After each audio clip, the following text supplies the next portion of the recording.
Bismillahirrahmanirrahim. Assalamualaikum warahmatullahi wabarakatuh. Innal hamdalillah nahmaduhu wa nasta'inuhu wa nastaghfiruhu wa na'udzu billahi min syururi anfusina wa min sayyiati a'malina may yahdihillahu fala mudhillalah wa may yudlilhu fala hadiyalah. Asyhadu an la ilaha illallah wa asyhadu anna Muhammadan abduhu wa rasuluh la nabiyya wa la rasula amma ba'du. Hanya yang memakmurkan masjid-masjid Allah ialah orang-orang yang beriman kepada Allah dan hari kemudian, serta tetap mendirikan sholat, menunaikan zakat, dan tidak takut kepada siapapun selain kepada Allah. Maka merekalah orang-orang yang diharapkan termasuk golongan orang-orang yang mendapat petunjuk. Quran Surat At-Taubah ayat 9. Dalam pandangan Islam, berjalan ke masjid dengan niat ibadah mendapatkan pahala.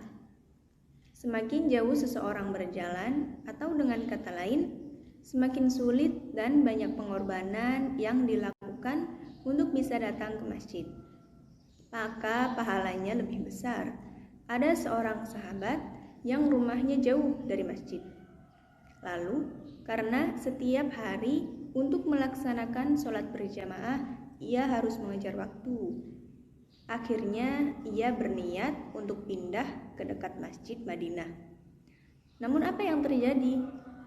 Bukannya Rasulullah itu mendukung, tetapi malah melarang sahabat tersebut untuk tinggal di dekat masjid. Iktikaf atau berdiam diri di masjid juga termasuk ibadah. Bahkan pahala orang iktikaf sama dengan pahala orang yang mengerjakan sholat sunnah. Rasulullah bersabda, para malaikat berdoa untuk salah seorang dari kalian selama dia masih pada posisi sholatnya dan belum berhadas. Ya Allah, ampunilah dia. Ya Allah, rahmatilah dia. Dan seseorang dari kalian senantiasa dihitung dalam keadaan sholat selama dia menanti pelaksanaan sholat, di mana tidak ada yang menghalangi dia untuk kembali kepada keluarganya kecuali sholat itu. Hadis riwayat Bukhari. Bila kita berdiam diri di masjid, apalagi menunggu datangnya waktu sholat, maka kita diberikan kesempatan untuk menjawab azan di masjid dan diakhiri dengan doa sesudah azan.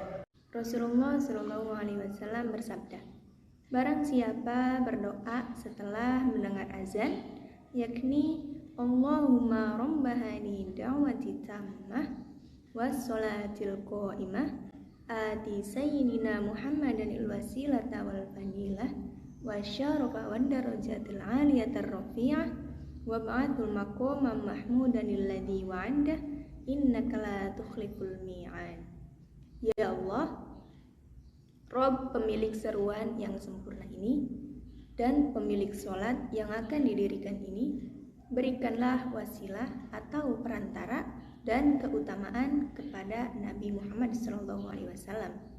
Bangkitlah ia pada kedudukan yang terpuji sebagaimana engkau telah janjikan, maka ia berhak mendapatkan syafaatku pada hari kiamat. Hadis riwayat Rasulullah SAW selama hidupnya selalu mengusahakan sholat di masjid. Beliau pernah berkata, sholatlah kalian sebagaimana kalian lihat saya melakukan sholat. Hadis riwayat Bukhari. Bagian dari meniru sholat Rasulullah SAW adalah dengan meneladani di mana beliau sering mengerjakan sholat, yaitu sholat berjamaah ke masjid. Demikianlah yang dapat saya sampaikan. Semoga dapat bermanfaat bagi teman-teman sekalian. Kurang lebihnya saya mohon maaf. Dan akhirnya, wassalamualaikum warahmatullahi wabarakatuh.